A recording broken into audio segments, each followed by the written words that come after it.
madaxweynaha dowladda deegaanka Soomaalida Mustafa Maxamed Cumar ayaa shahada sharaf ku maamuusay mulkiilaha hoteelka Gaashaamo Mubaarak Maxamed Axmed oo dhawaan ka hirgeliyay hoteelkaasi magaalada Gaashaamo waxaana halkaasi ka hadlay mas'uuliyiinta hoteelka Gaashaamo oo uga mahadnaqay shahada sharaftaasi madaxweynaha dowladda deegaanka Soomaalida Mustafa Maxamed Cumar iyagoo sidoo kalena bulshada iyo qurba joogta degmadaasi ugu baaqay in hoteelkaasi si rasmi ah uga heli doonaan baahiyahooda gaarka waana kuwan iyagoo ka warbixinaya arintaasi waxa farxad weyn noo maanta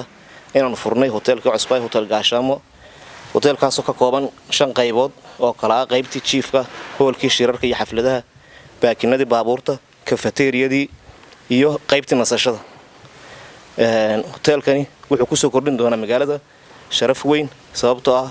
hotel noociisa hore uga mujirin waxaan leenahay macaamiisha ku soo dhawaada Gaashaamo hotel oo bulshada u soo kordhin doona wax qabad weyn iyo maxay heetay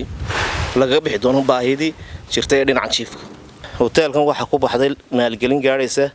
10 milyan oo bir oo noqonaysa 200,000 oo dollar hoteelkan oo si casri ah loo dhisay waxaan leenahay macaamiisha iyo bulshada ku soo dhawaada Gaashaamo hotel waxaana diyaar idinku ah shaqaale firfircoon oo si wacan idinku adeegi doona halkan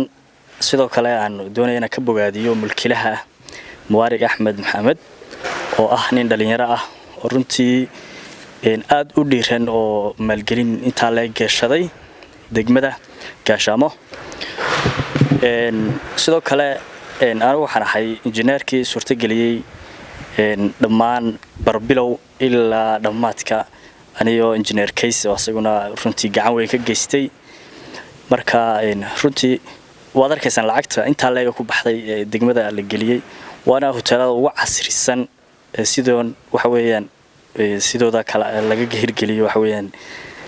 degmada runtii dhaqaale badan baa ku baxay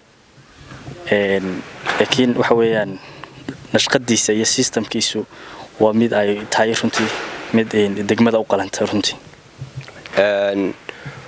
hoteelkan waanu nahay mas'uuliyiintii injineeradii gacanta ku hayay ilaa bilow ilaa dhamaad in maanta farxad weyn bay noo tahay in maanta dadka anfacay oo maartay aan joogno meel aad iyo aad u wanaagsan ilaahay ma hadda iska leh hoteelku wuxuu ka kooban yahay hurdadii shirarkii cafeteriadii baakinadii qaybtii nasashada dhammaanteed maanta waa dhameystiran yahay ilaahay baa ma hadda iska leh